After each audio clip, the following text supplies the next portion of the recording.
Pendant la Deuxième Guerre mondiale, est-ce que les Juifs qui habitaient autour de vous ont souffert aussi? Ont souffert, mais comment? Est-ce qu'ils ont souffert de l'hitlérisme, yani? Oui. Non. Et ils voulaient aussi qu'on leur donne les Juifs. يهود قال لهم انا ما عنديش اليهود، انا عندي الشعب المغربي الاولياء المسلم واليهودي وكل شيء هما تحت السلطه ديال Que nous avions ici au Maroc pour qu'ils les envoient dans les camps. Et Mohammed V, c'est-à-dire le grand-père de l'actuel roi, Mohammed VI, a refusé. Il a dit non, ce sont mes sujets. Et ils sont marocains. Et je ne vous les donne pas. Actuellement, il a quitté Israël. Tous les Israélites qui étaient originaires du Maroc ont tous une photo de Mohammed V dans leur maison. Et donc, on les a empêchés de souffrir par le nazisme. Par contre, quand le Maroc s'est réveillé pour réclamer son indépendance, les Juifs étaient beaucoup plus côté français. On dit, non, non, le Maroc, il doit garder le protectorat français, et c'est un protectorat qui leur apprend à vivre, qui leur fait des routes, etc. Les Juifs sont partis. Et là, ils ont souffert dans un petit laps de temps, mais pas trop. Ce qui a beaucoup appauvri le Maroc. Parce qu'ils étaient très dynamiques, comme toujours, très malins, très entreprenants. Et tous les riches du Maroc avaient leurs Juifs. Oui, j'ai des amis juifs, j'ai failli épouser une juive, ne le dites pas, Chama. Oui. Elle est partie, elle a été kidnappée par sa famille pour qu'elle ne m'épouse. Et ils sont tous partis, je ne sais pas où d'ailleurs, Israël, ou là en France, ou là je ne sais pas. Mais enfin, on était plus jeunes encore que vous. عام البون انت عشتي عام البون ولا؟ انا عاقل في عام البون. عام البون داز عام قاصح، كانت الحروب، كانت هذيك الحرب ديال المانيا مع فرنسا وداك الشيء. يعني المغاربه فرنسا راه الابطال المغاربه ورجالات المغاربه هما اللي ساعدوا فرنسا باش تحررت من المانيا، من الالمانيين. عام البون l'année du bon. Oui, c'est l'année de la guerre. Et tout, il fallait obtenir des bons d'alimentation, des bons pour acheter du tissu. Et la France les donnait aux sympathisants, aux riches. Et moi, je me rappelle que mon grand-père avait des grandes boîtes. C'est Sahara à l'époque, c'est une valise, mais enfin, il faut un chameau pour la porter. C'est très grand. Et c'était plein de tissus blancs, comme des draps, un peu épais, et qui valaient rien si on avait le bon. Et qu'après la guerre, mon grand-père, parmi les autres, s'est fait beaucoup d'argent en revendant ça à bon prix. C'est les bons d'alimentation qui étaient distribués par le protecteur, par les Français. Donc je connais bien les Juifs, je connais le patron des Juifs actuels, M. Verdugo, Serge Verdugo, c'est un grand ami. Et quand j'étais étudiant en France, j'avais beaucoup d'amis juifs, dont un qui préparait un doctorat, qui me donnait des cours. C'était un ami juif, il me payait, tu sais combien? 5 francs français de l'heure. L'entrevue d'enfant. L'entrevue d'enfant, c'est quand il y avait Franklin Roosevelt, Winston Churchill qui ont promis au Maroc. Et Hassan II qui était derrière. Qui ont promis au Maroc de l'aider pour obtenir son indépendance. Parce que justement, le Maroc a lutté contre les nazis. Il y a beaucoup de Marocains qui sont morts en combattant pour l'indépendance de la France et l'indépendance de l'axe franco-anglais-américain. Beaucoup, des milliers de goumiers, on les appelait les goumiers à l'époque. Et donc, après, il y a eu une réunion avant Yalta pour couper le monde entier entre eux. Mais ils ont promis au Maroc qu'il aurait son indépendance. Mais bon, ça ne s'est pas fait. من هذا السبب حتى كانت الحركة الوطنية، كانوا جوج أحزاب في المغرب اللي كانوا تحت ضغط وكانوا الناس اللي منخرطين فيهم بما فيهم المسؤولين والمنخرطين والمحبين ديال الأحزاب دائما معرضين للضغوط ديال الحماية الفرنسية بالاعتقال وبالسجن. واحد الوقيته الحركة الوطنية وصلت لواحد النقطة اللي هي خصها تنفجر. نقطة مهمة عند الحركة الوطنية حنت فيها فين تقدمت وثيقات حزب الاستقلال. Oui, oui, mais enfin, c'est tellement notre histoire qu'on a appris ça après, on a bien appris, et je me souviens même du roi, la radio, tout ça, parce qu'on était très, très concernés, même âgés, très jeunes.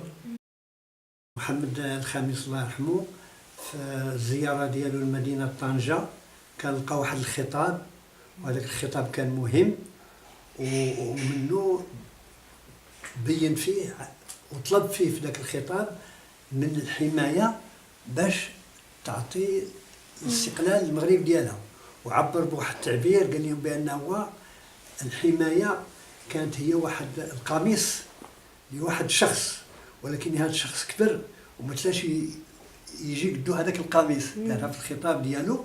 Le roi, c'est là où il a sorti sa fameuse citation. Il a dit le protectorat est un tissu qui nous allait lorsqu'on était jeunes et petits. Maintenant, nous avons grandi, il va falloir un autre habit, plus large, qui s'appelle l'indépendance. C'est vraiment le discours de l'indépendance. La première réclamation après le manifeste de l'indépendance qui était présenté, lui, par le parti de l'Istiqlal, avec Halal Fassi, et tout le monde était Hizb Istiqlal, sauf une minorité qui était Hizb Shura ou Istiqlal, qui ne voulait pas de royauté, qui voulait une république, comme les Rifins d'ailleurs. Et donc on avait des instituteurs, des professeurs par la suite qui étaient très Maroc, Istiqlal et tout, quoi, et qui nous parlaient toujours de ça. Et on nous apprenait des petites chansons, il y a Alami, etc., il y a Mon Drapeau, etc. On était tout petits. تما نهضت الحماية الفرنسية وتعرضت وزيرت الحكم على والمراقبة على المواطنين وعلى الوطنيين، ومن تما دخلوا واحد العدد ديال الوطنيين السجون، وهذيك الحركة بدات تما ولات فرنسا تابعة دائما الوطنيين. Mon père a failli passer à la guillotine. Mon oncle, ils lui ont coupé 4 doigts, etc. Parce qu'ils torturaient les gens pour qu'ils disent qui était avec eux. Mon père était président d'une équipe de combattants. Et il était camouflé parce qu'il était président d'une équipe de football, l'Union sportive marocaine, l'USM, qui était l'emblème de la présence française. Il avait les deux.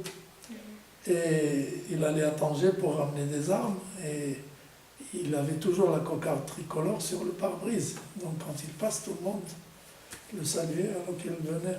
Et finalement, juste avant le Istiqlal, peut-être 15 jours avant les accords d'Évian et tout ça, ils se sont rendus compte qu'il les doublait. Et ils sont venus à la maison, et bon, c'est toute une histoire. Mais il s'est arrangé pour qu'ils ne trouvent rien, ni armes, ni rien du tout. Il aurait dit c'est des histoires. Mais si l'indépendance n'était pas venue, il aurait fini sa vie en prison. Et vous étiez au courant qu'il était combattant déjà? Je m'en doutais, mais pas vraiment au courant. Mais je m'en doutais parce que je voyais des choses, des gens qui venaient la nuit, qui discutaient. J'ai vu une liste une fois, faire des noms, et après ces gens-là ont été abattus. Voilà, c'est la curiosité un petit peu, des bruits au téléphone. Donc ils se sont appuyés sur un Pacha el-Glaoui, qui était à Marrakech, qui avait tout le sud avec lui, parce que c'était des tribus. Et c'était un monsieur important pour eux. Il était même parent avec le roi. La mère du roi, Hassan II, est un cadeau de Glaoui à au roi. Et Hassan II est le fils de cette femme, qui était noire un petit peu, là, ce qui fait que Hassan II, lui, est aussi un petit peu... Bon, il est comme nous à peu près, un peu foncé. Et Glaoui, la France s'est appuyée sur lui pour dire les Marocains demandent que le roi soit destitué. Et les Français n'attendaient que ça, évidemment, et tout ça est manipulé, et tout ça est préparé. Et ils l'ont. مولاي الحسن ومولاي عبد الله كانوا هما الولاد ديالو جوج، وملي تنفاو معاه، وزادت عنده بنت في المنفى. زادت عنده بنت في المنفى وراها ماتت الله يرحمها هي الصغيرة. Et à partir de là, les Marocains ne réclamaient plus de façon pacifique. C'est le départ de la lutte armée, où les gens sortaient avec des revolvers et tiraient sur des traîtres, entre guillemets, ceux qui soutenaient la France, puis sur des Français, etc. Donc les Marocains... Mais alors là, il y avait 99% de Marocains qui étaient, même plus, qui étaient pour le retour du roi et pour que la France fiche le camp. Ça a été une erreur de la France. Ils auraient discuté, etc., promettre un peu plus tard. Ils auraient pu profiter encore du Maroc pendant peut-être 40 ans. قوة حركة الوطنية ديال الأحزاب، وبداو الفدائيين كيتقواو، وبداو كينظموا روسهم، حتى وصلوا بأنهم كيديروا عمليات فدائية ضد الاستعمار. Par exemple, ma mère m'a envoyé un jour, c'était très tendu à Casablanca, et le soir, elle avait besoin d'acheter des œufs. Et personne ne peut sortir, ils ont peur. Et elle s'est dit, bon, lui, les petits, ils ne vont pas lui faire d'histoire. Il y a les goumiers et tout ça, avec leurs mitraillettes dans les rues et tout ça. Et personne dans les rues. Elle m'a dit, tu vas au bout, chez l'épicier du coin là-bas, s'il est ouvert, tu achètes des œufs, je ne sais pas combien, elle m'a donné l'argent, je suis parti. Et elle a adopté, je vous fie comme ça. Moi, j'ai eu la peur de ma vie. Et quand je revenais avec mon petit sac, il y a un militaire français, il m'a dit, qu'est-ce que tu as dans la main? J'ai dit, des œufs. Il m'a dit, donne-moi ça. Il fait comme ça, il a mis la main comme ça, il a tout écrasé. Et il me les a jetés comme ça. دوكا تحكم، وكان عندنا حنا واحد في الجديدة واحد السجن راه يسموه العادر، السجن العادير، سجن كبير كيجيو ليه يشدوا ليه من كل المواطنيين والفدائيين من كل قنت من مراكز المغرب، وكيتعدموا تم. Il y a des gens qui disent il ne faut pas croire en Dieu, il faut croire en l'humain. C'est une triste erreur. Il faut croire en personne, ni Dieu ni les humains. À la limite, mais surtout pas les humains. Ils se sont dit, ou quelqu'un leur a dit, là c'est les enfants qui trimballent les pistolets. Et ça aurait bien servi le Maroc. Vous pensez? Eh oui. Toutes les routes que tu vois, à part les autoroutes, toutes, c'est les Français. Les Espagnols ne se sont pas cassés la tête, il n'y a pas de route. Ils prennent, mais ils ne font rien. Et eux, il y avait toujours cette notion qu'ils amenaient la civilisation. Et il n'y a personne, c'est vrai. Il y a la caméra. Ah ben, il ne faut pas, hein, enlève ça. Enfin, je m'en fous. Parce que c'est la vérité. Ils ont beaucoup fait. Le premier barrage, par exemple, c'est les Français, c'est Bilouidan. Par rapport à la modernité, nous étions très loin. J'étais pas très, j'avais 13 ans. Mais je me rappelle la foule incroyable. Les gens, c'est comme si Dieu était venu sur terre. Hein, c'est incroyable. Les gens imaginaient le voir la lune.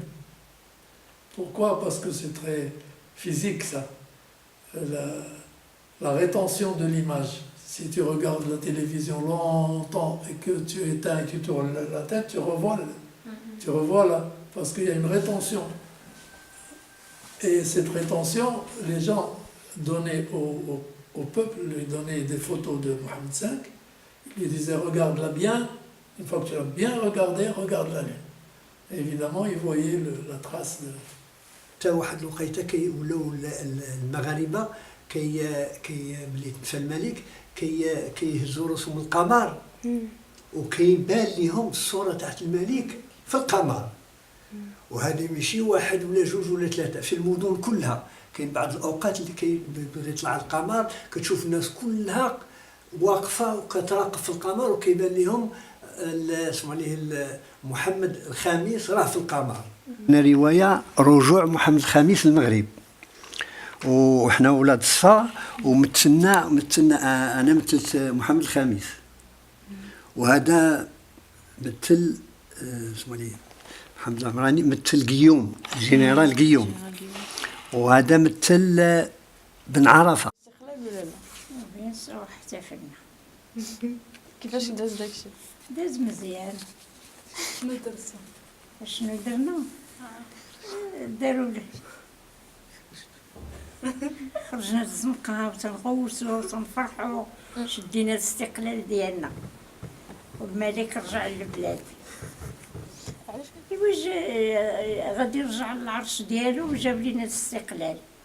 سي تو طافي نورمال. ملي رجع الملك، انا مثل الملك هنا، ملي رجع الملك محمد الخامس هذاك الخائن قيوم، الخائن اللي كان مع قيوم، الباشا القلاوي سمعوا ومشى يطلب العذر. مشى عنده لفرنسا وسجد ليه على رجليه كما درنا هنا في الروايه، وطلب منه المسامحه، والملك اسمحوا لي كان مسامح.